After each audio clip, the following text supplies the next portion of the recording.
누가복음 14장 25절부터 35절까지의 말씀 한 절씩 교독하겠습니다. 수많은 무리가 함께 갈새 예수께서 돌이키사 이르시되 무릇 내게 오는 자가 자기 부모와 처자와 형제와 자매와 더욱이 자기 목숨까지 미워하지 아니하면 능히 내 제자가 되지 못하고 누구든지 자기 십자가를 지고 나를 따르지 않는 자도 능히 내 제자가 되지 못하리라. 너희 중에 누가 망대를 세우고자 할진대 자기의 가진 것이 준공하기까지에 족할는지 먼저 앉아 그 비용을 계산하지 아니하겠느냐. 그렇지 아니하여 그 기초만 쌓고 능히 이루지 못하면 보는 자가 다 비웃어 이르되 이 사람이 공사를 시작하고 능히 이루지 못하였다 하리라. 또 어떤 임금이 다른 임금과 싸우러 갈 때에 먼저 앉아 1만 명으로서 저 2만 명을 거느리고 오는 자를 대적할 수 있을까 헤아리지 아니하겠느냐. 만일 못할 터이면 그가 아직 멀리 있을 때에 사신을 보내어 화친을 정할지니라. 이와 같이 너희 중에 누구든지 자기의 모든 소유를 버리지 아니하면 능히 내 제자가 되지 못하리라. 소금이 좋은 것이나 소금도 만일 그 맛을 잃으면 무엇으로 짜게 하리요. 함께 보겠습니다. 땅에도 거름에도 쓸데없어 내버리느니라. 들을 귀가 있는 자는 들을지어다 하시니라. 아멘. 코로나 시대를 맞이하여서 많은 사람들이 배달 어플을 활용합니다. 그래서 집에 있으면서도 여러 가지 음식들 또 여러 가지 필요한 것들을 잘 받아서 쓰고 또 사용하고 있습니다. 근데 요즘에 배달료가 많이 비싸다 보니까 사람들이 직접 포장하는 사람들이 많아졌다 그럽니다.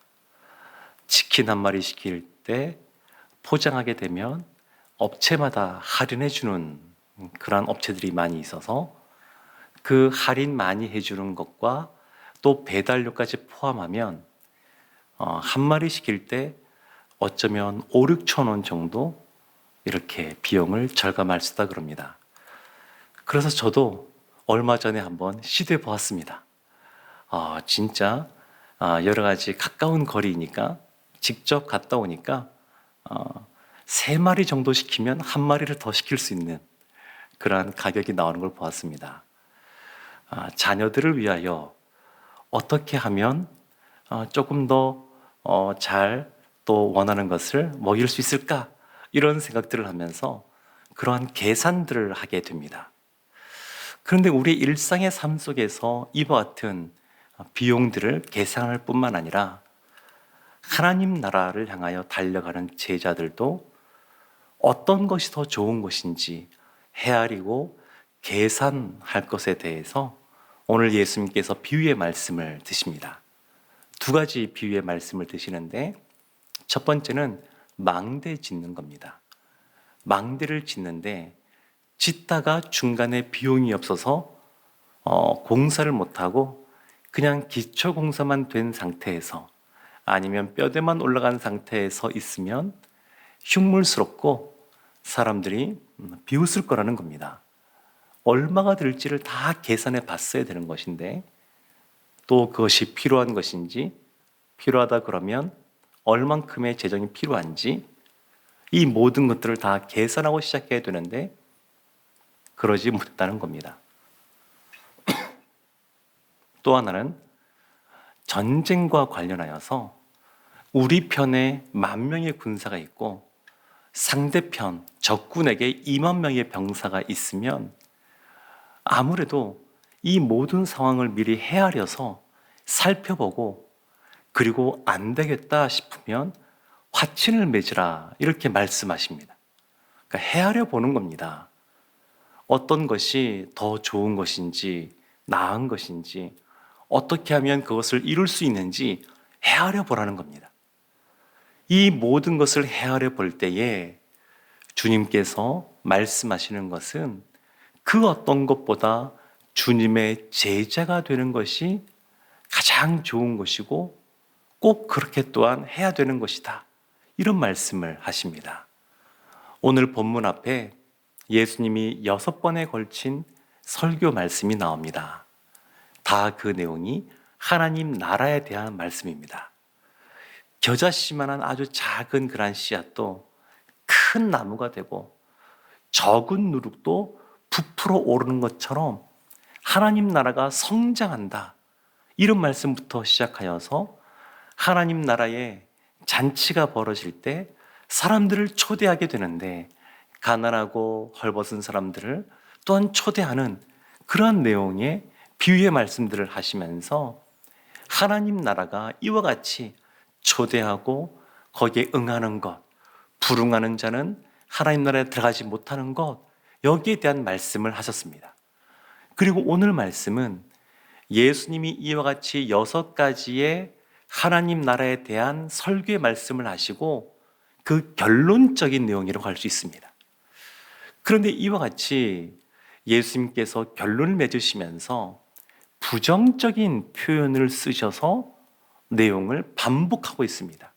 그것이 뭐냐면 26절, 27절, 33절에 다 나오는데 능히 내 제자가 되지 못하리라. 능히 내 제자가 되지 못하리라. 이것을 반복해서 말씀하십니다. 그러면서 어떠한 사람이 제자가 될 수 있는지를 말씀하시는데 이 내용들을 전체적으로 보면 어떠한 사람이 하나님 나라에 들어가느냐? 제자가 들어간다는 겁니다. 제자. 주님의 제자가 하나님 나라에 들어간다고 말씀하십니다. 그러면서 첫 번째 제자가 어떻게 될 수 있는지를 말씀하시는데 26절에 이렇게 말합니다. 무릇 내게 오는 자가 자기 부모와 처자와 형제와 자매와 더욱이 자기 목숨까지 미워하지 아니하면 능히 내 제자가 되지 못하고. 첫 번째 조건이 우리 입장에서는 좀 의아합니다. 그것이 뭐냐면 미워하라는 겁니다. 미워하라. 미워하라. 이것이 조건입니다. 누구를 미워하느냐? 무엇을 미워하느냐? 자기 부모, 자기 처자, 자기 형제, 자기 자매, 더욱이 자기 목숨까지. 그러니까 이 특징들이 뭐냐면 내가 사랑하는 사람, 나를 사랑해 주는 사람, 나를 아껴주는 사람, 내 옆에 가까이 있는 사람, 그런 사람들을 말합니다. 그런데 그들을 미워하라는 겁니다. 이것이 참 어렵습니다. 심지어 자기 목숨까지 미워하라. 이렇게 말씀하십니다. 그래서 여기서 미워한다라고 하는 것은 그냥 막무가내로 난 당신이 싫습니다. 이런 것을 말하는 것이 아니라 이런 것이죠. 부모가 자녀가 잘 되기를 원하는 마음들이 있습니다.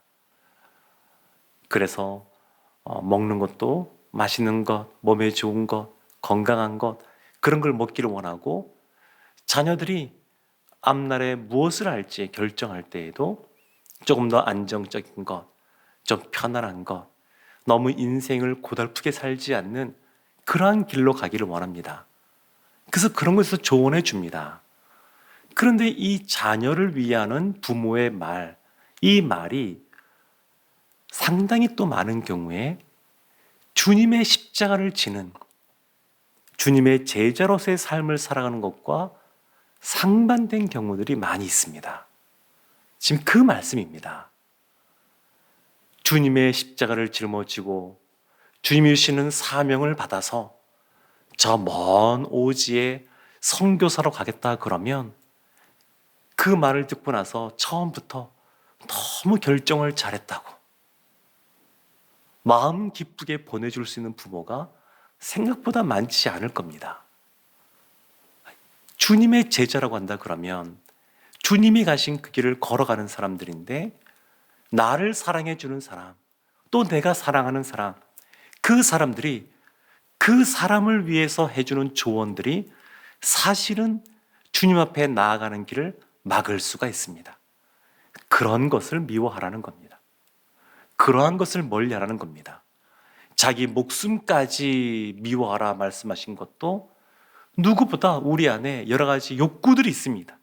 인정받고자 하고, 또 여러 가지 소유하고자 하고, 여러 가지 큰 욕구들이 많이 있는데, 그것을 미워해야 주님의 제자로서의 길을 걸어갈 수 있다는 겁니다. 그러니까 예수님께서 이 말씀들을 하시는데, 사실 말씀 보면 우리가 생각하기에 굉장히 부담스러운 그러한 말씀입니다. 그렇지만 제자는 그와 같은 사람입니다. 두 번째, 어떤 사람이 제자가 되냐면 27절에 이렇게 말씀합니다. 누구든지 자기 십자가를 지고 나를 따르지 않는 자도 능히 내 제자가 되지 못하리라. 두 번째는 자기 십자가를 져야 된다는 겁니다. 자기 십자가를 져야 된다. 그 뒤에 나를 따르지 않는 자. 이 말씀을 이해하기 어려운 것이 아니라 이 당시 예수님이 처해있던 그러한 상황들을 보면 이해하기가 쉽습니다. 예수님께서 놀라운 하나님의 말씀을 가르치시고 깨닫게 하시고 아픈 병자들을 고치시고 회복시키시고 귀신을 쫓아내고 여러 가지 표적을 보이다 보니까 많은 사람들이 예수님께 나왔습니다. 예수님이 있는 곳을 중심으로 동서남북 사방 각지에서 남녀노소할 것 없이 많은 사람들이 예수님께 왔습니다. 근데 예수님께 온 모든 사람이 다 제자가 아니라 자기를 부인하고 자기 십자가를 진 사람, 예수님이 우리를 위하여 대속의 십자가를 지셨는데 그 십자가 지신 그 길을 바라보고 자기에게 주어진 일들을 묵묵히 감당하며 따라가는 사람, 이 사람이 제자가 된다는 겁니다. 그러면서 두 가지 비유의 말씀을 하십니다. 말씀드렸던 것처럼 망대 짓는 비유와 또 전쟁 시에 군사가 더 적었을 때에 어떻게 하면 되는지.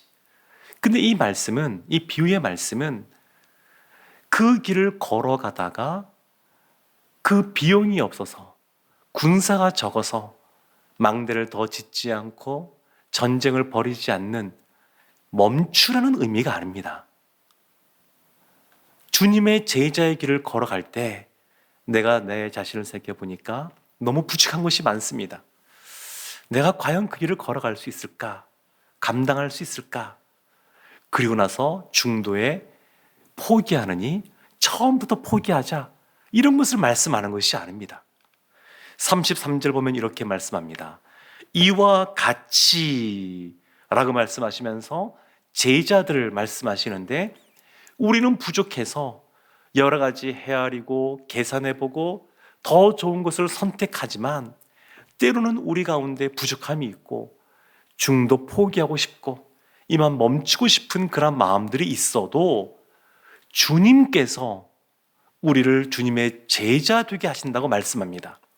33절에 제자로서의 세 번째 조건이 나오는데, 너희 중에 누구든지 자기의 모든 소유를 버리지 아니하면 능히 내 제자가 되지 못하리라.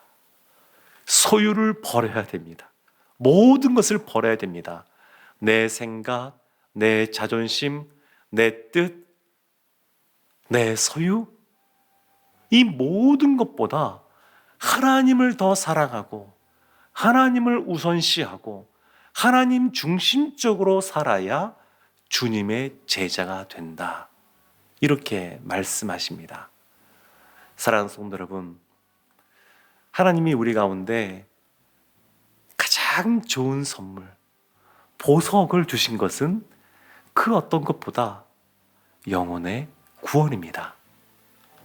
우리를 위하여 이 땅에 오셨고 우리를 영원히 형벌 가운데 두지 않으시고 하나님 나라, 그 좋은 곳으로 인도하기 위하여 이 땅에서 십자가를 지셨습니다.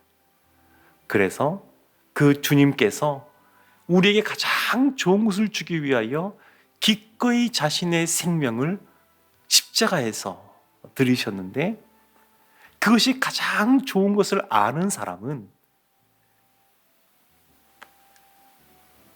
말씀했던 것처럼 미워하고 자기 십자가를 지고 모든 소유를 버리고 주님을 따르게 됩니다. 사랑하는 성도 여러분, 어떤 것이 가장 좋은지 한번 계산을 해보십시오. 헤아려 보십시오. 가장 좋은 것은 영혼의 구원입니다. 그리고 우리를 통하여 우리의 사랑하는 이들도 예수님을 믿게 될 것이고 주님의 자녀가 되는 은혜를 누리게 될 것입니다. 우리의 힘으로는 주님의 제자로서의 길을 마냥 걸어갈 수가 없지만, 그러나 주님께서 우리를 도와주십니다. 그래서 우리에게 필요한 것이 있습니다. 주님께서 제자들에게 마지막으로 승천하시면서 하신 말씀이 뭐냐면, 너희에게 성령이 임할 건데 예루살렘을 떠나지 말라는 겁니다. 주님의 은혜로 우리 가운데 성령님을 허락해 주십니다. 이 세상 주님의 제자로서 살아갈 수 있는 능력을 주십니다. 다만 거기에 또 하나 필요한 것이 뭐냐면, 제자들이 120명의 성도들이, 제자들이 마가의 다락방에 모여서 기도했던 것처럼 기도해야 됩니다. 주님의 제자로서 포기하지 않고 능히 주님의 제자로서 하나님 나라에 들어갈 때까지 그 길을 걸어갈 수 있도록 우리를 붙잡아 달라고, 감당할 능력을 달라고 기도해야 될 줄로 믿습니다. 아무리 계산을 해봐도 우리의 영혼의 구원보다 더 좋은 것은 없습니다. 하나님 나라가 확장되는 것보다 더 감격스러운 것이 없습니다. 주님의 그 사랑보다 큰 사랑이 없습니다. 그래서 그 주님을 가장 앞세우고 주님의 제자로서 이 세상을 살아가는 우리 모두가 되기를 주님의 이름으로 축원합니다. 아멘. 기도하겠습니다. 하나님, 주님의 뜻대로 미워하고 자기 십자가를 지고 우리의 모든 소유를 버리고 주님의 제자로 살아가게 하여 주옵소서. 그것이 그 어떤 것보다 가장 좋은 것인 줄 알고 힘써 기도하게 하여 주옵소서. 우리를 통하여 우리의 영혼과 우리의 사랑하는 가족들의 영혼과 또 우리의 공동체가 주님이 주시는 구원의 은혜를 풍성히 받아 누리게 하여 주옵소서. 예수님의 이름으로 기도합니다. 아멘.